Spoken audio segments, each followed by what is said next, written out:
What's good, YouTube? It's Nas and we back with another video. Roll the 400 subscribers, of course. In today's video, I'm going to be talking about Kevin Garnett. I don't know, I was just talking about Anthony Edwards. Anthony Edwards could be possibly the best player in Minnesota Timberwolves history. And we can't talk about Minnesota Timberwolves history without talking about KG. And obviously, we all know KG ended up leaving the Minnesota Timberwolves. But what he did before, he was the man. The kid came in and brought the Minnesota Timberwolves to marketable abilities. I don't know, it's just crazy to me that his jersey isn't retired yet for the Minnesota Timberwolves. And yes, you want to say he did not win a championship in Minnesota.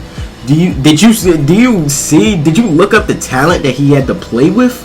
That's what I'm just gonna start saying to niggas when we talk about basketball. He didn't win a chip. Look who he was playing with, bro. It takes perspective.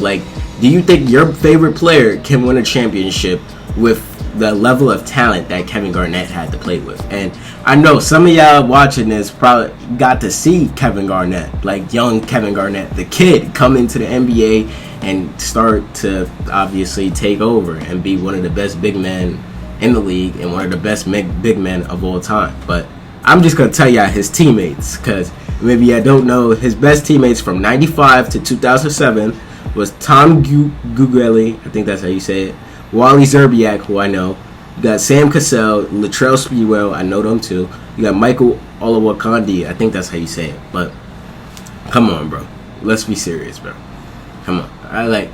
There's not even one All-Star there. I'm pretty sure Sam Cassell was an All-Star one of those seasons. I'm surprised they didn't put Stephon Marbury, because them as a dynamic duo when they were younger was nice, but obviously Stephon Marbury wouldn't stay with the team, and we all know that KG was basically left alone during his MVP season, his peak seasons where you need the most help you can get, and there's no help to help you at all. So what the fuck are we doing? And I just want to go through his Minnesota days, because why not? I got a little bit of time, because the other part of this fucking video corrupted, so I'm gonna try to record this straight through. If it corrupts again, I'll record this shit later.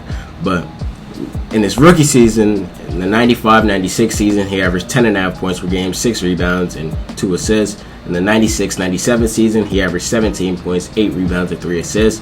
In the 97-98 season, his first All-Star appearance, he averaged 18.5 points per game, 9.5 rebounds, and 4 assists. In the 99 lockout season, he averaged 21.5 points per game, 10.5 rebounds, and 4 assists. And during these seasons, KG was making a name for himself, and he would quickly become one of the best players in the league during this time, when you know that the big men weren't soft. And let me just say that. And big men weren't a hard position to come by, because at this time big men were taking over the league. But for KG to just shoot up to become a top 4, top 3 power forward at the time, you gotta be skilled and you gotta be great at doing that, because obviously, like I said, those were the best players he had to play with in the 95 to 2007. So imagine the teams that he was on without those players. I know there was a few teams that those players, those key names that I just said, they weren't on the team, and he was basically playing with scrubs. So I won't say scrubs, because I don't know them, but he was playing with guys that we have no recollection for as a casual NBA fan, or me growing up with the NBA. I have no recognition of some of his teammates. I know Kevin Garnett. What I've been told that is Kevin Garnett was by himself basically in Minnesota. That's why when people talk about KG started the big 3 first super team, blah blah blah, I'm like, can you blame him? Did you see what he had to play with for 13-12 seasons? That's what I'm saying. Why can't we just talk about the talent around them and why can't we talk about the talent around them and the player? We cannot single them out because of they're not winning anything, when KG was carrying that team to the playoffs. But I don't know, it just rubs me the wrong way when we talk about these players and we talk about how they've only won one championship, and he didn't win it by himself. He didn't win it with the team that drafted him.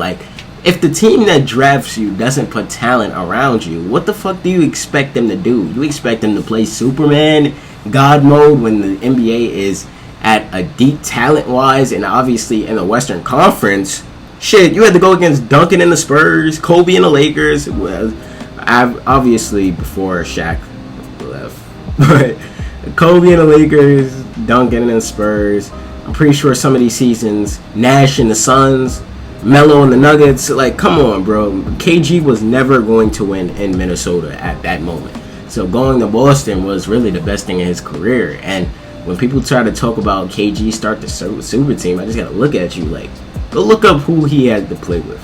But let's just continue going through his stats. In the 2001 season, and yeah, in the 2001 season, he averaged 22 points, 11.5 rebounds, and 5 assists. And KG wasn't this defender, it wasn't just the scorer. He was this big guard. Like, I remember seeing a clip where Allen Iverson talked about KG potentially being one of the first big guards to ever play the league.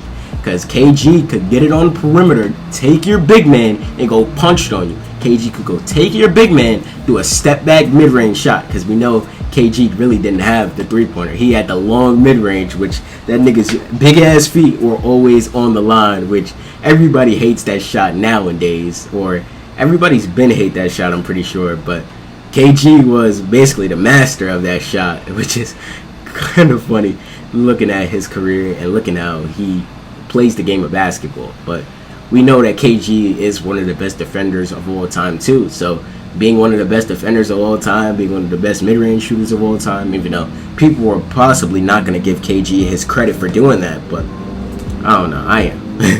In the 02-03 season, KG averaged 23 points, 11.5 rebounds, and 6 assists. And every single of these seasons, like, the last time he averaged lower than 3 assists when he was on the Minnesota Timberwolves was the lockout season in '99.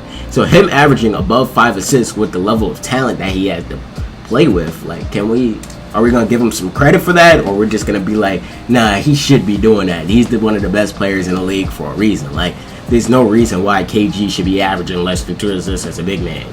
Maybe he should be averaging 30 points. Like, that's how critics be talking, bro. Like, that's why I don't try to take critics seriously, bro, because sometimes they've never played basketball a day in their life. And like I said, I'm not an NBA player. I'm not an NBA level talent. I didn't play college basketball. I just love talking about basketball. So at the end of the day, like, you can't really criticize the players or Hall of Fame level players when you've never picked up a bowl a day in your that's the shit that doesn't make sense to me sometimes. But his MVP season in 03-04, he averaged 24 points, 14 rebounds, and 5 assists.